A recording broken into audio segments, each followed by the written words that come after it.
engenharia de produção e engenharia química, tenho mestrado em materiais. Sou funcionário da INB desde 2010, mas fui estagiário aqui também. Depois de 10 anos de formado, retornei como funcionário. Então, eu trabalho aqui na área de engenharia de processos.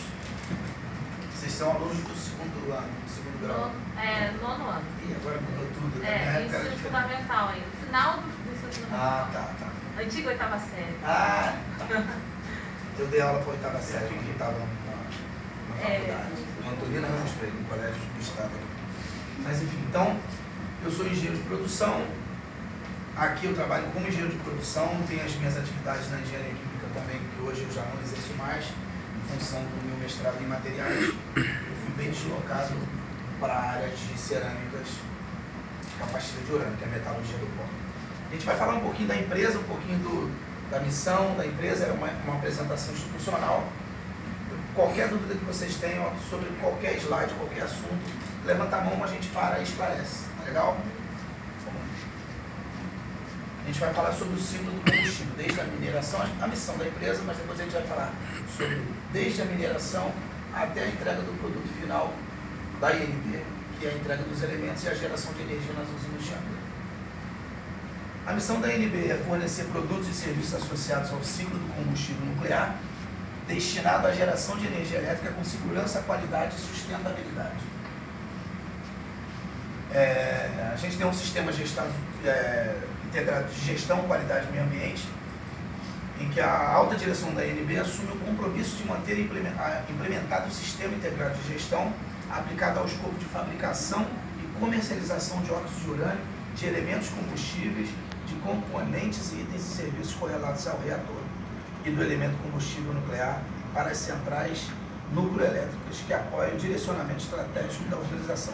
A gente tem uma planta de pó, de pastilha, como eu falei, tem o nosso produto final, que é o elemento combustível, mas a gente também presta alguns serviços para uma empresa coreana, que também fornece aquelas grades espaçadoras que estão ali atrás para a gente faz o bocal, então tem uma parte de comércio também. A gente já fez um material para a Argentina. É uma empresa internacional? Qual empresa? A INB? Não, a INB é uma estatal, 100% estatal do governo federal. A gente é uma empresa do governo, né? A gente não tem nenhum capital externo. A gente já teve, era uma empresa de capital misto, assim como o Banco do Brasil, Petrobras, mas o governo estatizou ela em 100%, comprou todas as ações e estatizou.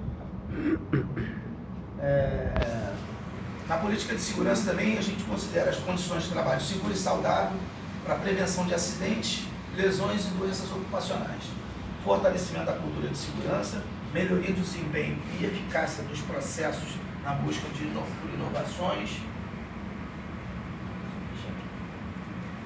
inovações tecnológicas, da prevenção da poluição, da proteção da biodiversidade e da proteção e recuperação dos ecossistemas, do atendimento aos requisitos legais e a outros requisitos aplicáveis, da satisfação dos colaboradores, clientes, provedores, acionistas e da interação com a comunidade, participação e consulta dos trabalhadores.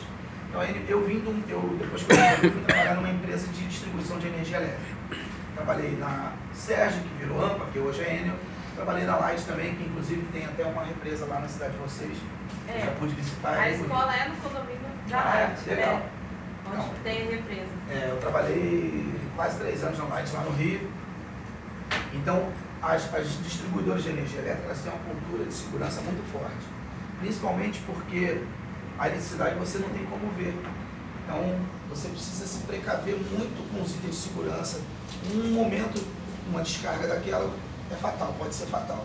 Então, a cultura de segurança dentro dessas empresas é muito forte. E aqui também não é diferente, porque como a gente trabalha com urânio, apesar da gente dele não estar sob efeito de radiação, como está no reator, tem toda uma toxicidade do material, ele é um produto químico que pode acumular como metal duro nos rins, enfim. Então a gente tem toda uma cultura de segurança muito forte aqui, tão forte como as empresas de distribuição de energia elétrica. O ciclo do combustível nuclear, aqui a gente tem um esquema gráfico, ele se inicia na mineração, como qualquer metal, passa por um processo de conversão, que é um processo que a gente ainda não tem aqui no Brasil, um processo que a gente precisa desenvolver, então essa etapa ela é feita fora, a gente precisa mandar esse material para fora para ele retornar. O enriquecimento de urânio, que fica aqui nas nossas unidades também, bem próximo. A etapa de reconversão, pastilhas, que a gente mostrou ali, o elemento combustível e depois a parte de geração. Gerando energia nuclear, a gente fecha esse ciclo, que na verdade é um ciclo que não se fecha, né? Porque ele poderia se fechar em algum momento, só que o produto ele fica, depois de queimado, que a gente chama, ele precisa ficar ali por um tempo bem longo, porque ele continua sob radiação. Tá bom? Então vamos falar sobre a mineração. A localização dos recursos geológicos, se eu estiver falando muito rápido, gente, vocês me interrompem, tá? Porque eu sou um pouco acelerado. Então, aqui está o potencial de recursos minerais de urânio, né? Hoje a gente está fazendo a extração em Caetité, na Bahia. Em Caldas, ele está em descomissionamento. A usina já exauriu o potencial. Então, e a gente também está prestes a começar a extração mineral em Santa Quitéria. E mais à frente eu vou explicar até o porquê de estar até acelerando um pouco essa extração de minério lá em Santa Quitéria, no interior ele é do Ceará. um recurso mineral não renovável. Não renovável. Quando acabar, vocês pesquisam para ver onde ainda tem. Aí, se acabar, aí como é que vai sustentar a empresa? Aí não. O que ocorre hoje, hoje a gente tem 1/3 do nosso território prospectado, que é essa pesquisa para você saber qual o potencial de cada mini potencial de urânio ali. Com 1/3 do nosso território prospectado, a gente estima que tem a 6ª ou 7ª reserva mundial de urânio. É uma quantidade muito, não é que tem muito em muito relação ao mundo inteiro. É a 6ª ou 7ª reserva. Né? Então é uma quantidade muito grande. É claro que como é um recurso mineral, ele se extingue, ele em algum momento acaba. Mas o potencial hoje ele é muito grande, longe da gente pensar no fim dele. Assim como o petróleo, que já se fala, sempre se falou, vai acabar, e o petróleo continua forte, aí tem todo um lobby industrial para que se mantenha essa coisa do petróleo. Então, que também é um recurso fundável, né? Então, vamos lá. A produção do concentrado de urânio, essa aqui é a planta de Caetité, na Bahia, a produção dela é de 260 toneladas ano de processamento, é a capacidade de processamento dela, tá? A produção prevista para a mina do engenho, que é de 270 toneladas ano, a vida útil seria de 16 anos, e a licença aqui, isso é a questão documental, né? Então vocês viram que o tamanho da cave é uma coisa gigantesca. Eu acho que a gente tem até uma foto aqui de um trator, para vocês terem uma ideia da dimensão dessa. E tem todo depois um processo de recuperação desse sistema que foi degradado, vamos dizer assim, é o que está acontecendo em Caldas. Né? Aqui é um exemplo de um dos minérios de urânio, né? Que é o que faz a extração hoje em Caetité, na Bahia. Você tem a capacidade que a gente falou. E aqui é um processo de lixiviação. No final do processo de lixiviação, o que você tira é o yellow cake. Né? O processo de lixiviação, depois vocês vão conversar com o professor de química de vocês, eles vão explicar que é uma extração feita por solvente. Tá? Vamos cobrar. Oi? É que eu dou aula de ciência. Então. Eu vou ter que vocês vão me cobrar. Isso, sobre lixiviação. Aqui é a exploração, é a mina que a gente falou que eu falei em Santa Quitéria, no Ceará.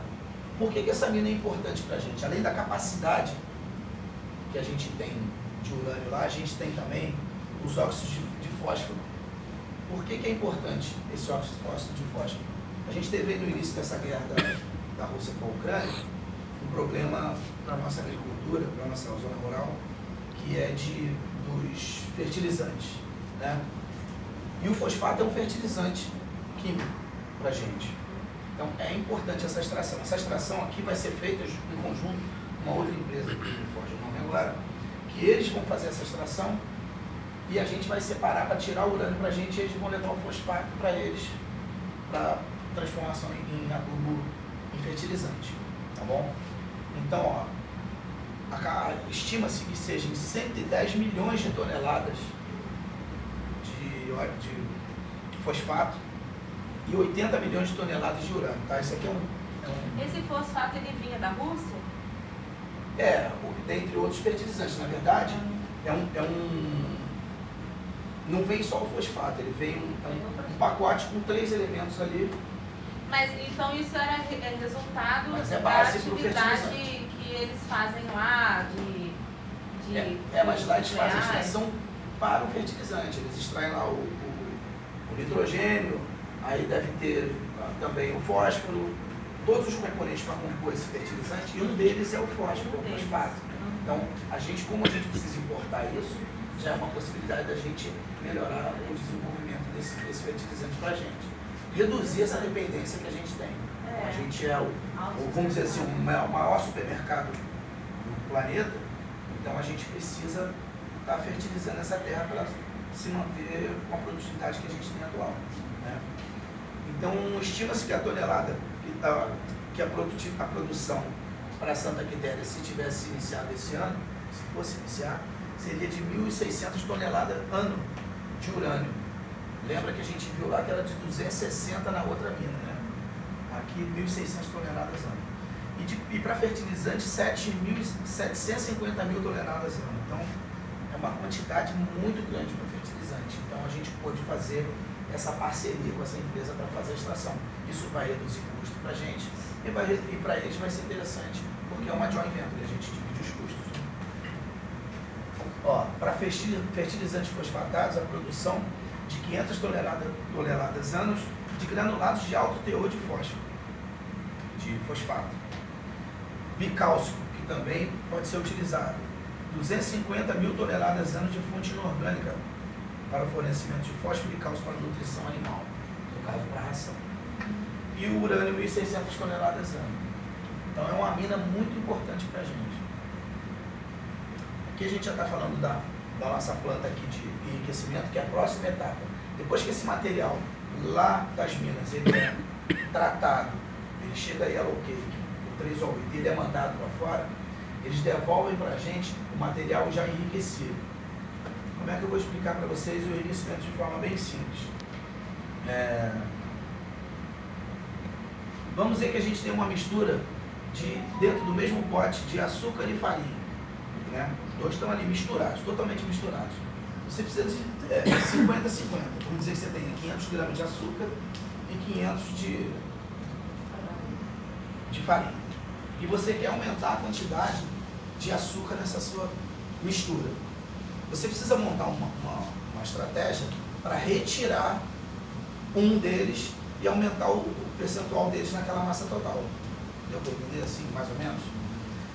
Qual que é a proporção deles? É 50-50, né? Eu tenho 500 de um e 500 do outro. Quando eu retiro a massa de um deles só, vamos dizer que eu tire a massa de farinha. Então, eu vou ter um material mais rico em açúcar do que farinha. Sim, né? Menos farinha e mais açúcar. Quanto mais eu vou tirando farinha, eu vou tendo um material mais rico. É mais ou menos o princípio do enriquecimento. Isso acontece com o Yellow Cake? Não, na verdade aqui a gente está falando do hexafluoreto de urânio. Ah, tá. O que a gente vai fazer? A gente precisa, o urânio, ele tem 2 isótopos que interessam para a gente, né? Na verdade interessa um, que é o isótopo 235. O professor também de ciências pode depois até falar sobre os isótopos, que é uma coisa simples, né? Está relacionado ao número de prótons, nêutrons, enfim. Então, o que você precisa fazer? Naturalmente, você tem 97, tantos por cento de isótopo 238 e 0,7 só de 235. O que você tem que fazer? O 238 ele é mais pesado que o 235, porque ele tem mais massa. Um tem 238 unidades, outro tem 235. E você precisa aumentar essa quantidade do 235, a quantidade do açúcar, vamos dizer assim, você tem que retirar a farinha para a quantidade do açúcar chegar a 4,5, vamos dizer, por cento. Você entra numa máquina de lavar, vamos tentar tornar a coisa bem simples. Alta centrifugação, o material que é mais pesado, ele vai para a parede, ali, e você começa a retirar por aqui para dentro o mais leve. E você joga para outra, isso aqui, outra centrífuga, outra máquina de lavar, outra. Esse processo de de várias máquinas de lavar, vamos dizer assim, que ninguém lá do enriquecimento do biscoito fala em máquinas de lavar, você aumenta a quantidade do açúcar em relação ao todo, ou seja, do urânio 235 no 238. Deu para entender mais ou menos? Uhum. Ocorre uma separação. Isso é chamado enriquecimento. Então, essa é a proporção. A gente precisa pegar esse cara e levar 4,5%, 4,25% de peso de um em relação ao peso da massa total. A isso a gente chama de enriquecimento. Tá? O processo é esse. É uma centrífuga de alta rotação, o material mais pesado vai para a parede, o mais leve é retirado pelo centro. E aí você alimenta uma outra centrífuga dessa e vai fazendo, e com isso você vai aumentando aquela massa. Tá bom? Depois desse material enriquecido, a massa que a gente precisa transformar ele na pastilha de urânio, no pó e depois na pastilha. E para isso, a gente tem a planta de reconversão, que a gente chama, que a gente leva esse UF6, esse hexafluoreto de urânio, ao TCAL, que é o sal que a gente precipita. Esse material aqui, ó, é o TCAL, aquele pozinho amarelo que a gente viu. Só que ele aqui, ele está em líquido, ele está em solução, vamos dizer assim, né? Você tem o solvente e o solúvel. Você precisa secar. Isso aqui é um filtro, a gente chama de filtro rotativo. Você dá pressão negativa, vai retirando o licor por baixo, no final você dá calor, enfim, tem um medidor para saber se a torta está seca e você poder fazer o transporte pneumático dele. Tá?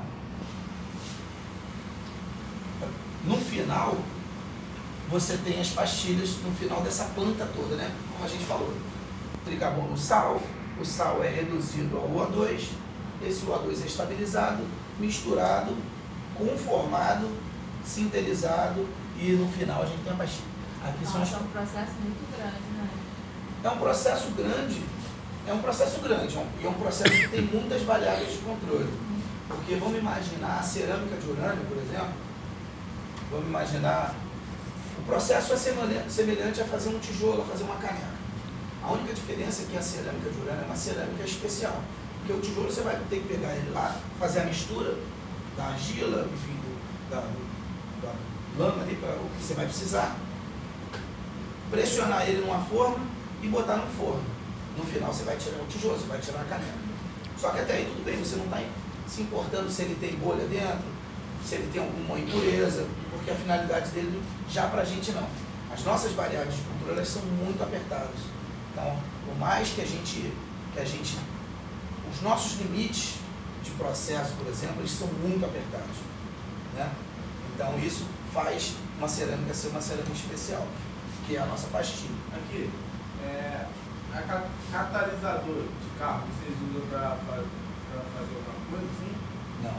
O catalisador de carro ele é feito para transformar mais rápido os gases da queima do motor para que ele possa ser liberado dentro dos limites aceitáveis lá de monóxido de carbono, do óxido de enxofre. Não, eu sei, mas assim, vocês fazer alguma coisa? Não, aqui não. Aqui a gente, motor a combustão aqui, a gente só tem um motor a diesel que é o nosso gerador. Caso tenha um problema nas subestações, a gente tem esse motor a combustão que ele entra em redundância para a gente. Então, né, acredito que ele não tenha nem catalisador. Então, não posso nem afirmar isso, mas o catalisador, nesse caso específico que você está falando, porque o catalisador é um agente para acelerar uma reação, entendeu? Essa é a definição de catalisador. Mas não sei se é esse o propósito que você está querendo dizer. Não, porque tem umas pessoas que usam aquele fone para uma bomba assim, sabe? Ah, nunca ouvi falar nisso. Nunca ouvi falar. As máquinas que usam aí você falou, é centrífuga, a sintetizadora, né? Da sintetização. Não, você tem um vasoreator, que é um precipitador, na verdade é um vasoreator, a reação ocorre ali dentro, e você precipita um sal. É o resultado final desse vasoreator. A gente tem um filtro, que é simplesmente um vaso de operações unitárias, né, para você separar o seu soluto do solvente. Deve ser por aqui mesmo. Você tem um vasoreator de redução, que é o forno de leite fluidizado, e o resto é o processo metalúrgico, é conformar, né, você prensar, botar numa forma, sinterizar e pronto, o produto está pronto, né? A centrífuga que a gente tem é para separar também o nosso lama de retificação. Então, assim, é um E processo sobre de os separação. profissionais assim, que trabalham com isso? São engenheiros, químicos? Quem são as pessoas? A INB é uma empresa de engenharia, né? Ela tem um corpo de engenheiros muito grande, sem dúvida, em todos os setores. Engenharia química? Não, é multidisciplinar. Você tem pessoal de engenharia elétrica na manutenção, você tem muito engenheiro mecânico, a gente tem engenheiro civil, mas muitos engenheiros químicos, sem dúvida, tem engenheiros de produção, a gente, realmente tem físico. Muito. Então, assim, mas é basicamente uma empresa de engenharia. E é claro também que nós temos os nossos técnicos. Você tem técnico em motores elétricos, tem técnico em química, você tem uma gama de profissionais aqui. E a gente tem os operadores, que operam essas máquinas. As nossas plantas, elas são bem automatizadas. Então, você tem todo um sistema supervisório, que a gente chama, né? Que é um sistema redundante. Então, dificilmente você precisa operar uma válvula manual, a menos que seja uma válvula de extrema segurança que você tenha que fazer a atuação dela manual. Como se fosse Aí tem o pessoal da tecnologia, né? a gente tem todo o sistema, o operador basicamente controla o sistema supervisório. Né? Tem etapas manuais, claro, transporte da pastilha de um equipamento para outro, você tem a parte de controle de qualidade, mas basicamente o sistema é bem automatizado. Né? Fora o administrativo. E o administrativo, que fica aqui, ó. Você tem duas plantas ali, aquecimento com a pastilha, e aqui você tem a montagem. E aqui, aqui no centro, a gente tem o ambulatório, todo o corpo administrativo da empresa. Porque eu falei com eles que é uma empresa que tem bastante campo de trabalho, né, para depois vocês pensar em estudar, fazer uma faculdade, vir trabalhar aqui, tem bastante coisa. Tem bastante. Inclusive também para técnicos, né? Técnico tem muita opção. Legal. Aí só ingressa aqui concurso. Concurso público. Aqui é concurso público. Então, como eu falei, ó, aqui é o filtro, aqui são dois filtros, tá vendo? Sempre trabalha um cheio e outro vazio. Aí você pode, quando o outro está vazio, já transportou tudo, você libera o outro para ser carregado. Todo o sistema, tá vendo, é controlado, tudo com supervisório, tudo com computador, então os técnicos operam as válvulas, com alimentação, controle de pH, temperatura, tudo pelo supervisório. Aqui atrás está o vaso precipitador, onde eu te falei que ocorre a reação, e aqui nesse ponto está o forno de leite fluidizado. Tá vendo? Aqui estão os fornos de sinterização, a gente tem dois fornos aqui, as pastilhas vêm nessas bandejas aqui que o técnico está tirando, aqui é o equipamento que faz a prensagem dela. Então ele retira essas pastilhas daqui, bota em bandejas, que a gente chama de um conjunto de 4 bandejas, chama nave. Elas vêm por essas esteiras aqui, a prensa está aqui, ó. Esse cara está operando aqui. Ela sai, vem para cá e ela é abastecida nos fornos. De lá, essas pastilhas, depois de prontas, elas são transportadas por caminhão daquela unidade para outra, cerca de 1,5 km de uma unidade para outra. Elas, como eu falei lá, elas vão entrar dentro dessas varetas para compor esse produto final nosso que a gente chama de elemento combustível. Tá? É engraçado que a gente chama de elemento combustível, geralmente por uma tradução livre, mas tudo que se relaciona a combustível está relacionado à combustão, né? E esse nosso combustível, que a gente chama, ele não tem combustão, ele não sofre queima, né? A reação dele é toda molecular. Aqui a planta... Gente, esse aqui é o caderno de visitante.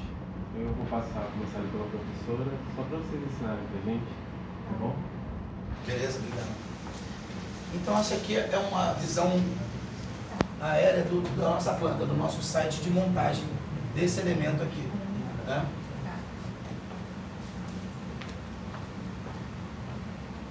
Uma foto do bocal superior de Angra 2. Esse material ele é feito aqui. A gente tem um centro de usinagem aqui muito bom, bom demais. E o bocal superior e inferior de Angra 1. São dois projetos diferentes. Angra 1 é um projeto americano da Westinghouse, que foi a primeira usina que a gente teve aqui. E Angra 2 e Angra 3, que está vindo, é um projeto alemão, da Framatome, da Areva Framatome. Então são dois projetos diferentes. A pastilha de Angra 1 ela é bem menorzinha e a pastilha de Angra 2 é como se fosse a ponta do meu dedo aqui, ela é um pouco maior. Essa aqui é uma visão, ó, você vê o tamanho do técnico que está fazendo, vai fazer a inspeção em função do tamanho do elemento.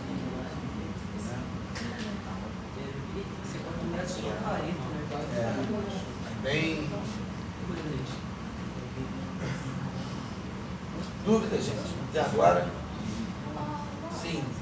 Depois que esse negócio está gastado para fazer a troca, o que acontece com eles? Então, esses elementos aqui, depois deles queimados, depois que eles já pararam de gerar a quantidade de energia que se espera para manter a geração de energia, eles são retirados do vaso reator das usinas, eles são deitados em piscinas, que a gente chama, todo o material preparado, e por lá eles ficam muitos e muitos anos. Nenhum deles saiu de lá até agora, porque é o tempo de minha vida, né? Vocês depois... E tem espaço para colocar? Então, o Angra 1 estava saturando esse espaço, já estava bem no limite. Aí eles estão fazendo uma obra, lá estão terminando, porque tem que ficar dentro daquele domo. Aquela parte redonda ali é que fica. O reator fica ali dentro. Então aquele vaso, aquele domo é feito para suportar toda uma situação crítica, vamos dizer assim. Então esses elementos queimados, eles têm que permanecer ali dentro daquele domo, em piscinas.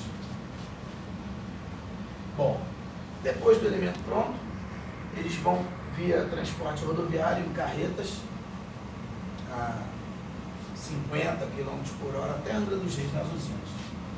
Aqui dentro, ó, o vaso reator, e aqui são os elementos, aqueles de 4,5 metros, 5 metros, tá vendo?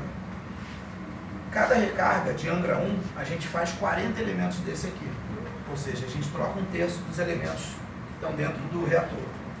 Isso corresponde a 128 toneladas de urânio em cada troca. E para Angra 2, 1/3 também, em torno de 64 elementos. Corresponde a 280 toneladas de urânio. Tá? Aqui, dentro nesse diagrama, como é que funciona? Você tem o sistema primário, que é esse laranja aqui, e você tem o secundário. Tá? Essa água aqui, ela tem contato com a radiação, então é uma água que está contaminada, só que ela não entra em contato com o exterior. Você vê que ela fica dentro do domo, tá vendo? O laranja está sempre dentro do domo, então ela não sai. Qual o papel dela? Esse cara libera uma quantidade muito grande de energia, ele esquenta muito essa água, ela vem aqui, aquece a água do sistema secundário. O sistema secundário, o vapor superaquecido do sistema, é que vai girar essa turbina aqui, e ele, um conjunto de estatores, enfim, ele vai gerar energia elétrica. Tá? Essa água, então, ela é resfriada, você tem uma água de circulação. Essa aqui é a água que vem de Angra, a água do mar. Tá?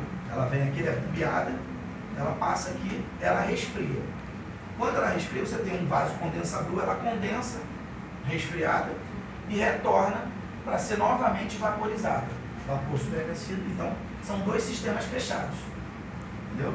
Então, justamente o que a gente estava conversando da questão de Fukushima e de Angra serem próximas ao mar, para receber a água do mar para fazer a refrigeração. Para fazer resfriamento. E é aquela água da praia do laboratório, que a água vem mais quentinha. Ai, eu fui lá já. Por causa do reator da usina. Por causa dessa troca térmica aqui, essa troca de calor. Ele resfria essa água, ela condensa e volta. Então existe uma série de